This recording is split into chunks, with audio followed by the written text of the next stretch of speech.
మా latest videos కోసం మా ఈ తెలుగు న్యూస్ ఛానల్ సబ్స్క్రైబ్ చేసి గంట సింబల్ యాక్టివేట్ చేసుకోండి.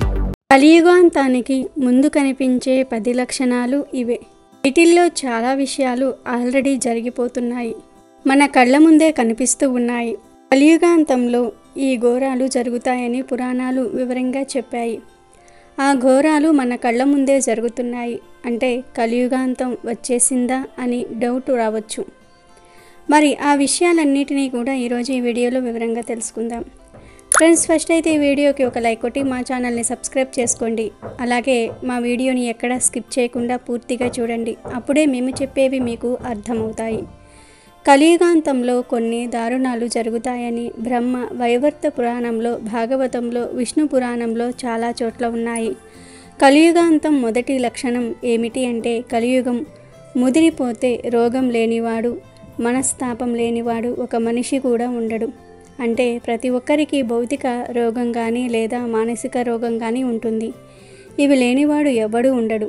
ఈ రోజుల్లో మనుషుల్లో కూడా ఈ లక్షణం కనిపిస్తుంది. అంటే కలియుగాంతం వచ్చేసిందని ఖచ్చితంగా చెప్పవచ్చు. రెండవది ఏమిటి అంటే వస్తువుల రుచి తగ్గిపోతుంది. ఇప్పటి కూరగాయలు, బియ్యము రుచి చాలా తగ్గిపోయింది. గతంలో ఉన్నంత రుచి ఇప్పటి తిండికి లేదు. చాలామంది ముసలి వాళ్ళు కూడా ఈ విషయాన్ని పదే పదే చెప్తూ ఉంటారు. మా రోజుల్లో ఆహారం చాలా రుచిగా ఉండేది, ఇప్పటి ఆహారానికి ఆ రుచి మరియు సారం లేదని అంటూ ఉంటారు. దానికి తోడు పంట కోసం వాడే మందులు, కల్తీ ఆహారం వలన రుచి తగ్గిపోతుంది. ప్లాస్టిక్, రైస్లు, కల్తీ పాలు, కల్తీ నూనె, కల్తీ కారం, ఇలా అన్నీ కల్తీ అవ్వటం వలన ఆహారానికి ఉండే రుచి చాలా తగ్గిపోతుంది. కలియుగాంతంలో ఆహారం రుచి తగ్గిపోతుందని పురాణాలలో చెప్పారు. ఇది కలియుగం చివరిలో జరిగే రెండవ విషయం. ఇక మూడవది ఏమిటి అంటే అపరాధం చేసిన వారిని శిక్షించకుండా క్షమిస్తారు. ఈ లక్షణం మనకి ఎప్పటి నుండో కనిపిస్తుంది. అంతెందుకు, మొన్నటికి మొన్న ఫోర్జరీ కేసులో ఒక కుర్రవాడు తాగి డ్రైవ్ చేసి ఘోరంగా ఇద్దరిని గుద్దితే కోర్టు 300 పదాలతో ఒక వ్యాసం రాయమని చెప్పింది. ఇదే దీనికి ఉదాహరణ. కలియుగాంతం వచ్చినప్పుడు ఇలానే జరుగుతుందని పురాణాలలో చెప్పారు. ఇక నాలుగవది బ్రాహ్మణులు పోషణ లేక వేరే వారి కింద పనులు చేసుకుని బ్రతుకుతారని పురాణాల్లో ఉంది. అంటే వేద విద్య వలన బ్రాహ్మణులు పోషణ పొందేవారు, కానీ అందులో పోషణ లేక వేరే వారి కింద పనులు చేస్తారని అర్థము. ఇదైతే ఖచ్చితంగా ఇప్పుడు జరుగుతూనే ఉంది. బ్రాహ్మణులు చాలామంది సాఫ్ట్వేర్లోనూ లేదా వేరే కంపెనీలలో వేరే ఒకరి కింద పనిచేస్తూ ఉన్నారు. కలి ముదిరిపోయింది అనడానికి ఇది 4వ లక్షణం. కలియుగాంతంలో జరిగే 5వ ఘోరం ఏమిటి అంటే సత్యం, ధర్మం ఉండవు. స్త్రీలను, పాలకులను, గోవులను, సాధువులను ఘోరంగా హింసిస్తారు అని పురాణాల్లో చెప్పారు. ఈ మధ్యన మణిపూర్లో 2 స్త్రీలను నగ్నంగా ఊరంతా తిప్పారు. పాలకులను హింసిస్తున్నారు, గోవులను విచ్చలవిడిగా చంపేస్తూ ఉన్నారు, సాధువులను, బ్రాహ్మణులను ఘోరంగా అవమానిస్తూ ఉన్నారు. కలి ముదిరిపోయిందని చెప్పడానికి ఇదే సాక్ష్యం. ఇక 6వ లక్షణం ఏమిటి అంటే వివాహానికి స్త్రీ పురుషుల సమ్మతం ఒక్కటి చాలు. తల్లి, తండ్రి, బంధువులు ఏమీ అక్కర్లేదు. వాళ్ళిద్దరూ సమ్మతిస్తే చాలు వివాహం జరిగిపోతుందని ఎప్పుడో పురాణాల్లో చెప్పారు. కానీ ఇప్పుడు అది నిజమవుతుంది. కలియుగం ప్రారంభమై 5000 సంవత్సరాలు అయ్యింది. కానీ మనం ఇప్పుడే కలియుగాంతంలో చేయవలసిన పనులన్నీ కూడా చేసేస్తూ ఉన్నాము. 7వది పుత్రులు తల్లిదండ్రులను అష్ట కష్టాల పాలు చేసి రోడ్డు మీద వదిలేస్తారు. దీని గురించి ప్రత్యేకంగా చెప్పాల్సిన అవసరం లేదు. చాలామంది తమ తల్లిదండ్రుల దగ్గరున్న ఆస్తినంతా లాక్కుని వారిని నడి రోడ్డు మీద వదిలేస్తూ ఉన్నారు, లేదా వృద్ధాశ్రమాల్లో వదిలేస్తూ ఉన్నారు. కలియుగాంతంలో జరిగే 8వ వింత ఏమిటి అంటే తినరానివన్నీ కూడా తింటారు. కన్ను ఎప్పుడూ దోష దర్శనమే చేస్తూ ఉంటుంది. చెవి ఎప్పుడూ వినకూడనివే వింటూ ఉంటుంది. కోరికల కోసం తిరిగి నానా వ్యాధులు తెచ్చుకుంటూ ఉంటారని పురాణాల్లో ఉంది. ఈ రోజుల్లో అందరూ ఈ పనులు చేస్తూ ఉన్నారు అంటే మనం కలియుగాంతానికి దగ్గరలో ఉన్నామని అర్థం చేసుకోవచ్చు. 9వది కంటికి కనబడిన దానినే ప్రమాణికం అంటారు. ఈ రోజుల్లో కంటితో చూస్తే కానీ దేనిని నమ్మటం లేదు. దేవుడు ఉన్నాడంటే ఆ దేవుణ్ణి చూపించమని అడిగే స్టేజికి వచ్చేశారు. మనకు కనబడనివి ఈ ప్రపంచంలో చాలా ఉన్నాయి. కానీ ఈ విషయం తెలియక చాలామంది నా కంటికి కనబడితేనే నమ్ముతాను అంటున్నారు. ఇది కూడా కలియుగం ముదిరిపోతుందని చెప్పడానికి ఒక సంకేతమే. ఇక 10వది ఏమిటి అంటే కుటుంబ వ్యవస్థ మొత్తం చిన్నాభిన్నమైపోయి స్త్రీ పురుషులిద్దరూ కూడా జారత్వం మీద అభిరుచి పొందుతూ ఉంటారు. అది సేవ, దైవారాధన, పెద్దలపైన గౌరవం అన్నీ వదిలేసి ఉన్నది ఒక్కటే జీవితం అంటూ ఎంతసేపు మత్తులోనూ శారీరక సుఖాలలోనూ సమయాన్ని గడుపుతూ ఉంటారు.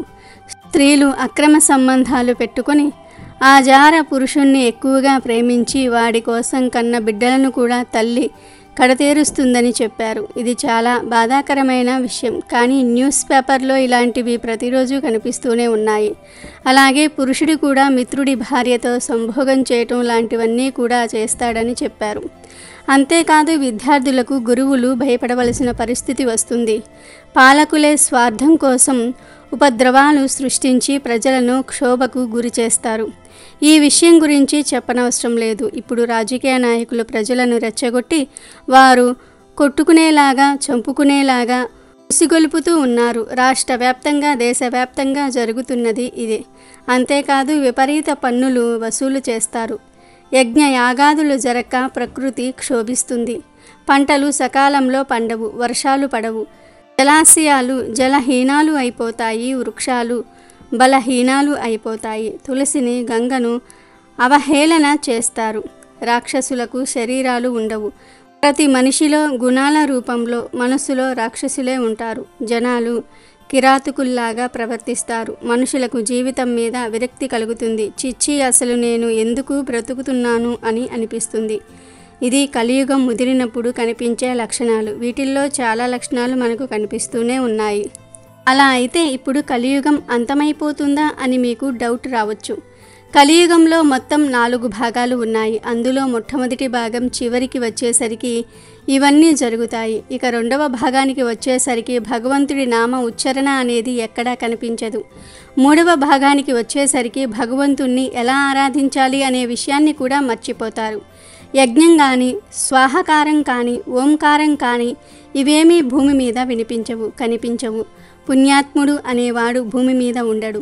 7 సంవత్సరాలకే పిల్లలకు జన్మనిస్తారు. మనుషులు పొట్టిగా మారిపోతారు.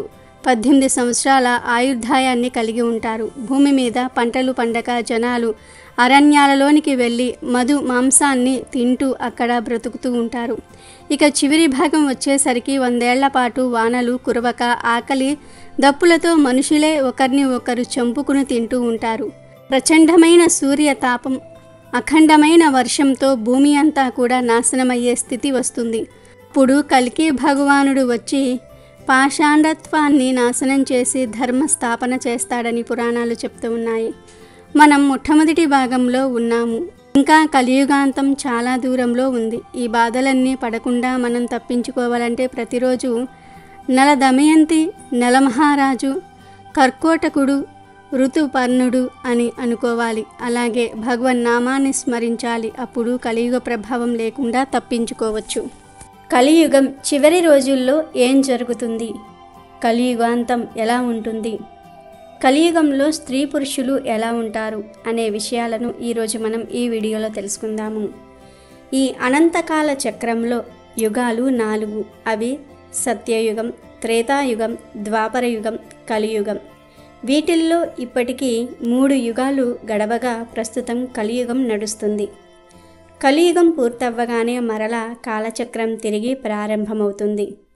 సత్యయుగాన్నే కృతయుగం అని కూడా పిలుస్తూ ఉంటారు. కృతం అంటే పరిపూర్ణం అని అర్థం. ఈ యుగంలో అన్నీ పుష్కలంగా జనులకు అందుతాయి. ఈ సత్యయుగం గురించి బ్రహ్మ మార్కండేయ పురాణంలో వివరించాడు. మరి సత్యయుగం ఎలా ఉండబోతోంది? కలియుగం ఎలా అంతమై సత్యయుగం ప్రారంభమవుతుంది? అప్పటి మనుషులు ఎలా ఉంటారు అనే ఇంట్రెస్టింగ్ ఫ్యాక్ట్స్ ఇప్పుడు మనం తెలుసుకుందాం. కలియుగాంతానికి వచ్చేటప్పటికి ధర్మం పూర్తిగా నశించిపోతుంది. అన్యాయాలు, అక్రమాలు పెరిగిపోతాయి. భావి వరుసలు లేకుండా స్త్రీ పురుషులు దారి తప్పుతారు. భార్యను భర్త చూడడు. భర్తను భార్య పట్టించుకోకుండా తన సుఖం తాను చూసుకుంటూ ఉంటుంది. ప్రజలు విచిత్ర వ్యాధుల బారిన పడి పిట్టలు రాలినట్లుగా రాలిపోతారు. కలి ప్రభావం వలన దైవభక్తి పూర్తిగా నశించి నన్ను ఎవ్వరూ ఏమీ చేయలేరు అనే విచ్చలవిడితనం పెరిగిపోతుంది.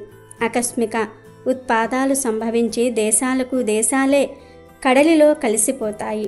సూర్యచంద్రులు దారి తప్పుతారు. నక్షత్రాలు కళ విహీనమైపోతాయి. అప్పటికి మానవుని ఆయుష్ 100 సంవత్సరాల నుండి 16 సంవత్సరాలకు చేరుకుంటుంది. ఆ సమయంలో శంబల అనే నగరంలో విష్ణు సయ్యనుడు అనే ఒక బ్రాహ్మణుడికి కల్కి అనే అవతారంలో శ్రీ మహావిష్ణువు 10వ అవతారంగా జన్మించి కలిని అంతం చేయటంతో పెద్ద ప్రళయం సంభవించి కలియుగం అంతమైపోతుంది. కలియుగం అంతం కావటంతో కాలచక్రంలో మొదటి యుగమైన సత్యయుగం మరలా ప్రారంభమవుతుంది. ఈ యుగం యొక్క కాల పరిమాణం 17,28,000 సంవత్సరాలు. సత్యయుగంలో కేవలం పుణ్యాత్ములు మాత్రమే ఉంటారు. ధర్మం 4 పాదాల మీద నడుస్తూ ఉంటుంది. తిండి, గూడు, బట్ట, నిద్ర ఇలా వేటికి లోటు ఉండదు. అందరికీ అన్నీ పుష్కలంగా దొరుకుతాయి. ఈ యుగంలో అన్నీ పరిపూర్ణంగా లభించటంతో ప్రజలు ప్రశాంతంగా ఉంటూ మిగిలిన సమయాన్ని మొత్తం కూడా భగవన్నామ స్మరణలో గడుపుతూ ఉంటారు. యజ్ఞ యాగాదులు నిర్వహిస్తారు. దేవతలు కూడా దేవతాలోకం నుండి భూమి మీదకి వచ్చి ప్రజల మధ్యలోనే తిరుగుతూ వారి కష్ట సుఖాలను తెలుసుకుంటూ ఉంటారు. సత్యయుగంలో ఎలాంటి కాలుష్యం లేని స్వచ్ఛమైన వాతావరణం ఉండటంతో వ్యాధులనేవి దరిచేరవు. ఈ యుగంలో సగటు మనిషి ఆయుర్దాయం 1,00,000 సంవత్సరాలుగా ఉంటుంది. ఎత్తు 11 అడుగుల వరకు పెరుగుతారు. సత్యయుగంలో ఎండాకాలము, చలికాలాలనేవి ఉండవు. కేవలం వానలు మాత్రమే కురుస్తాయి. వర్షాలు కూడా ఎంతవరకు అవసరమో అంతే కురుస్తూ ఉంటాయి. ఎక్కడ చూసినా ఆనందం తాండవిస్తుంది. జ్ఞానం, ధ్యానం, తపస్సు ఈ మూడిటిపైనే వీరు దృష్టి నిలుపుతూ ఉంటారు. అహింస, దొంగతనాలు, అకృత్యాలు అసలే ఉండవు. ఆయుధాలతో పనే ఉండదు. సత్యయుగంలో అసలు ధనం పైన వ్యామోహమే ఉండదు. ప్రజలందరూ అలుపు సొలుపు లేకుండా ఆడుతూ పాడుతూ పనిచేస్తూ ఎవరికి ఎంత అవసరమో అంత పండించుకుంటూ వారి అవసరార్థం ఇచ్చి పుచ్చుకుంటూ ఉంటారు. వీరి ధ్యాస మొత్తం భగవంతుడిపైనే ఉంటుంది. అకాల మరణాలు అనేవే ఉండవు. వారి ఆయుర్దాయం ముగియగానే వారే స్వయంగా పుణ్యలోకాలకు ప్రయాణమవుతారు. ఎలాంటి ఆకస్మిక ఉత్పాదాలు, ప్రకృతి వైపరీత్యాలు సంభవించవు. అడవిలో ఉండే జంతువులు మనుషుల మధ్య తిరుగుతూ వారిలో కలిసిపోతాయి. సత్యయుగంలో మానవులు తమ తపోశక్తితో భగవంతునితో నేరుగా సంభాషిస్తారు. ఈ సత్యయుగం ఎంతో అద్భుతంగా ఉంటుంది.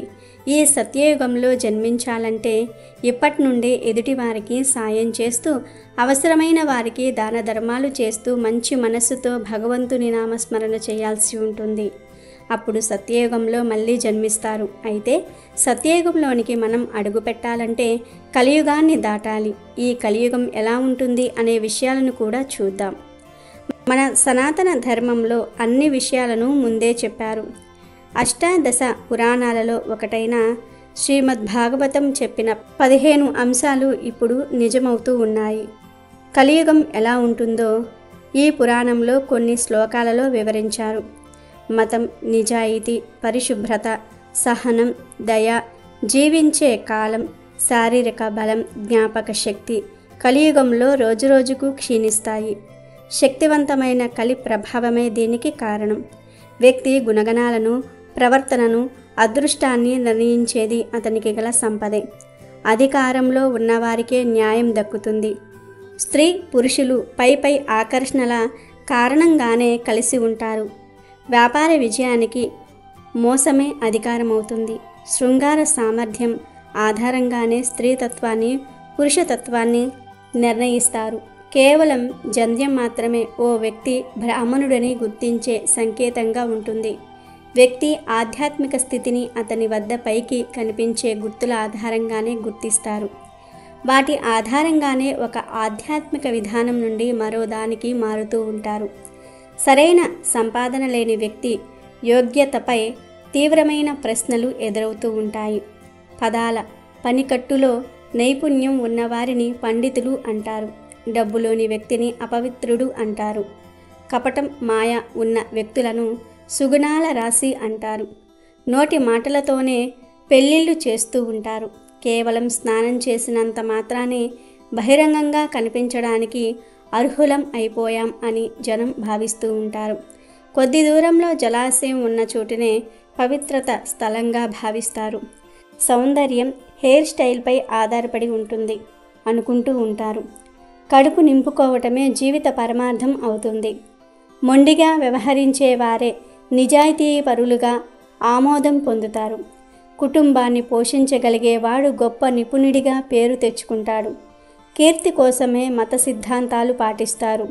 భూగోళం, అవినీతి, జనంతో కిక్కిరిసిపోవటంతో సామాజిక వర్గాల్లో బలవంతుడిగా చలామణి అయ్యేవాడే రాజకీయ అధికారాన్ని చేజిక్కించుకుంటాడు. ప్రజలు కరువు కాటకాలతో, మితిమీరిన పన్నులతో ఇబ్బందులు పడుతూ ఆకులు, చెట్లు, వేళ్ళు, మాంసం, ముడితేనే పండ్లు, విత్తనాలు తినడాన్ని ఎంచుకుంటారు. అనావృష్టి దెబ్బతో ప్రజలు పూర్తిగా నాశనమైపోతారు. చలిగాలి, వేడి, వర్షము, మంచు వల్ల ప్రజలు తీవ్ర బాధలు అనుభవిస్తారు. ఇది చాలదన్నట్టు జగడాలు, ఆకలి, దాహం, తీవ్రమైన ఆందోళనలతో జనం చితికిపోతారు. కలియుగంలో మనిషి జీవితకాలం 50 ఏళ్ళు అవుతుంది. వృద్ధ తల్లిదండ్రులను పిల్లలు ఎంతో కాలం సంరక్షించరు. కలియుగంలో జనం చిన్న విషయాలకే ఒకరిపై ఒకరు ద్వేషం పెంచుకుంటూ ఉంటారు. చిల్లర నాణాల కోసం కూడా విద్వేషం పెంచుకుంటూ ఉంటారు. స్నేహ బంధాలను విడిచిపెట్టేస్తూ ఉంటారు. సొంత బంధువులను చంపడానికి కూడా వెనుకాడరు. మొరటు మనుషులు దేవుడి పేరుతో విరాళాలు సేకరిస్తూ ఉంటారు. సన్యాసి దుస్తులు ధరించి నియమనిష్టలతో వ్యవహరిస్తున్నట్లుగా డాబులు చెప్పుకుంటూ తమను తాము పోషించుకుంటూ ఉంటారు. మతం గురించి తెలియని వారు ఉన్నత పదవుల్లోకి వెళ్తారు. మత సిద్ధాంతాలపై మాట్లాడేందుకు ప్రయాణిస్తారు. సంపదలు కోల్పోయిన యజమానిని ప్రజలు వదిలేస్తారు. ఆ యజమానిని సద్గుణాల రాశి అయినా కూడా సేవకులు విడిచిపెట్టేస్తూ ఉంటారు. సామర్థ్యం కోల్పోయిన సేవకులను యజమానులు వదిలించుకుంటూ ఉంటారు. ఆ సేవకులు వారి కుటుంబాల్లో తరతరాలుగా పనిచేస్తున్నప్పటికీ దయ చూపరు. పాలు ఇవ్వని ఆవులను వదిలించుకుంటూ ఉంటారు లేదా చంపేస్తారు. కేవలం పాల కోసమే ఆవులను పెంచుకుంటూ ఉంటారు. నగరాలలో దొంగలు యథేచ్ఛంగా సంచరిస్తూ ఉంటారు. నాస్తికులు ఊహాత్మక అర్థాలను చెప్తూ వేదాలను కలుషితం చేస్తారు. రాజకీయవేత్తలు ప్రజలను పీడిస్తూ ఉంటారు. కలియుగం ఎలా ఉంటుందో వింటూ ఉంటేనే భయం పుడుతుంది. అంతేకాదు కొన్ని జరుగుతూ ఉన్నాయి కూడా. విషయాలన్నీ మనం కలియుగానికి దగ్గరగా ఉన్నామని తెలియజేస్తూ ఉన్నాయి. అంతేకాదు కలియుగం గురించి బ్రహ్మంగారు కూడా కొన్ని విషయాలను చెప్పారు. ఆ విషయాలను కూడా ఇప్పుడు మనం ఈ వీడియోలో తెలుసుకుందాము. కలియుగంలో 5000 సంవత్సరములు గడిచేసరికి దుష్ట శిక్షణ, శిష్ట రక్షణకై నేను వస్తాను. ఈలోపుగా సంభవించే కొన్ని పరిణామములను తెలియవరుస్తున్నాను విను అని బ్రహ్మంగారు తన శిష్యుడికి కలియుగంలో జరిగే కొన్ని సంఘటనల గురించి చెప్పారు. జల ప్రవాహాలు ముంచెత్తటం వల్ల ఒకేసారి 14 నగరాలు తీవ్రంగా దెబ్బతింటాయి. నేను రావడానికి ఇదే ఒక ప్రబల నిదర్శనం అని బ్రహ్మంగారు చెప్పారు. దేశంలో పెద్ద పొగమేఘం కమ్ముకుంటుంది. ప్రజలు దానిలో చిక్కుకుపోయి మాడిపోతారు. 5972వ సంవత్సరం ధాతనామ సంవత్సరం మాఘశుద్ధ బుధవారం రోజున పట్టపగలే 18 పట్టణాలు దోపిడీకి గురి అవుతాయి. కోటి దూపాటిలోనూ కొంచెర్ల కోటలోనూ కోడి మాట్లాడుతుంది. మధుర మీనాక్షమ్మ మనుషులతో మాట్లాడుతుంది. పట్టపగలు ఆకాశంలో నుంచి పిడుగుల వాన పడి నిప్పుల వాన కురుస్తుంది. అందులో కొందరు మరణిస్తారు. నేను రాబోయే ముందు ఒక చిత్రం జరుగుతుంది. దానిని గుర్తించిన వారిని నేను కాపాడుతాను అని బ్రహ్మంగారు ఇలా చెప్పారు. 4 నిలువుల ఎత్తుగల ఆజానుబాహులు వచ్చి మేమే వీరభోగ వసంతరాయలమని చెప్తారు. నిజమైన భక్తులు ఈ మాటలను నమ్మరు. మూఢులు మాత్రం నమ్ముతారు. మరొక విచిత్రం పుడుతుంది. వీపున వింజామరలు, అరికాలున తామర పద్మం కలిగిన వారు వస్తారు. వారిని నేనే అని భ్రమపడవద్దు. నా రాకకు ఒక గుర్తు ఏమిటి అంటే కంది మల్లయ్య పల్లిలో నవరత్న మండపం కడతారు. ఆ పల్లె పెరిగి పట్టణంగా మారుతుంది. మీనరాశికి సూర్యుడు వచ్చే సమయంలో నేను వీరభోగ వసంతరాయులుగా ఉద్భవిస్తాను. 4 మూరల ఖడ్గము పట్టి శ్రీశైల పర్వతం మీదికి వచ్చి అక్కడి ధనమంతా పుణ్యాత్ములైన వారికి పంచి ఇస్తాను. నేను తిరిగి భూమి మీదకు ఎలా వస్తానో వివరిస్తాను వినండి. కేదారి వనంలో నిహారిణై తపస్సు చేస్తాను. 3 వరాలు పొంది అచటి నుండి విక్రమనామ సంవత్సరం చైత్రశుద్ధ దశమి బుధవారం ఇంద్రకీలాద్రి పర్వతం మీద తపస్సు చేసి అక్కడ మహామునుల మహర్షుల సందర్శనం చేసుకుంటాను. అక్కడి నుండి బయలుదేరి శ్రీశైలం మల్లికార్జున్ని సేవిస్తాను. అనంతరం దత్తాత్రేయుల వారిని దర్శించుకుంటాను. మహానందిలో 2 నెలలు ఉండి అక్కడి నుంచి శ్రావణ శుద్ధ పౌర్ణమి నాటికి వీరనారాయణపురం చేరుకుంటాను. అక్కడ కొంతకాలం నివసిస్తాను. నేను తిరిగి వచ్చేసరికి జనులు ధనమందాదులుగా మారి అజ్ఞానంలో కొట్టుకు చస్తారు. నా రాకకు ముందు సముద్రంలోని జీవరాశులన్నీ కూడా నశిస్తాయి. పర్వతాల మీద జనులు బంగారు గనులు కనిపెట్టి బంగారం కోసం కొండ పగులు కొడతారు. కాశీదేశంలో కలహాలు చెలరేగుతాయి. వావి వరసలు లేకుండా పెళ్లిళ్ళు జరుగుతాయి. పార్వతీ అవతారములను డబ్బులకు అమ్ముతారు. కుల గోత్రములు నీతి జాతి లేకుండా పెళ్లిళ్ళు జరుగుతాయి. భూమధ్య ధనరాశులు ముక్కుటంగా ఉంటాయి. చివరికి అరణ్యాల్లోనూ అమితమైన ధనముంటుంది. పాతాళంలో నీరు ఇంకిపోతుంది. భూమి మీద మంటలు పుడతాయి. 4 సముద్రాల మధ్యనున్న ధనమంతా శ్రీశైలం చేరుతుంది. 120 పుణ్యక్షేత్రములు నశించిపోతాయి. నా రాకకు ముందు అనేక చిత్రములు జరుగుతాయి. శృంగేరి పుష్పగిరి పీఠములు పాంచాననం వారి పాలవుతాయి. ఉత్తర దేశంలో కత్తులు తెగుతాయి. తూర్పు దేశం ధూళి అయిపోతుంది. హరిద్వార్లోని మర్రి చెట్టుపై మహిమలు పుడతాయి. అక్కడి దేవాలయం వాకిలి మూసి ఉంటుంది. అహోబిలంలో ఉక్కు స్తంభానికి కొమ్మలు పుట్టి జాజి పువ్వులు పూస్తాయి. నా రాకకు ఇవే మీకు నిదర్శనాలు. నన్ను నమ్మిన వారికి నా రక్షణ కలుగుతుంది. వైశాఖ శుద్ధ పంచమిన నేను బయలుదేరి సూర్యమండలం నుండి కొలువు పాకకు వస్తాను. అక్కడి నుండి అహోబిలము తర్వాత సూర్యనంది చేరుకుంటాను. శ్రీకృష్ణ నిర్యాణం ఆదిగా 4999 నాటికి కలిరూపం కొంత నాశనమవుతుంది. కల్కి అవతారం కలియుగాంతాన వస్తుంది. పూర్వులు గ్రంథములలో కలియుగము కల్కి అవతారం గురించి వివరించారు. వ్యాస భగవానుడు శాంతి పర్వం చివరన ఈ అవతారం గూర్చి చెప్పారు. కలియుగము 4808 సంవత్సరములు గడిచిన తర్వాత కొట్లాటలు ఎక్కువవుతాయి. నిద్రాహార కాల పరిమితులు, పాంచిక మానవులు ధర్మహీనులవుతారు. శాంత స్వరూపం కలవారు కూడా కోపాన్ని ఆపుకోలేకపోతారు. పిల్లలు పెద్దలను ఆశ్రయించుటకు బదులు పెద్దలే పిల్లలను ఆశ్రయిస్తారు. దుష్ట మానవుల బలం పెరిగిపోతుంది. రాజ్యాలేలిన వారు భిక్షాటనకు దిగుతారు. భిక్షమెత్తిన వారు ఐశ్వర్యమును పొందుతారు అని బ్రహ్మంగారు కాలజ్ఞానంలో కలియుగం గురించి చెప్పారు. అమెజాన్లో బెస్ట్ డిస్కౌంట్స్ కోసం వీడియో డిస్క్రిప్షన్లో లింకు ఉంది, చూడండి. అలాగే మా టెలిగ్రామ్ ఛానల్ సబ్స్క్రైబ్ చేసుకోండి.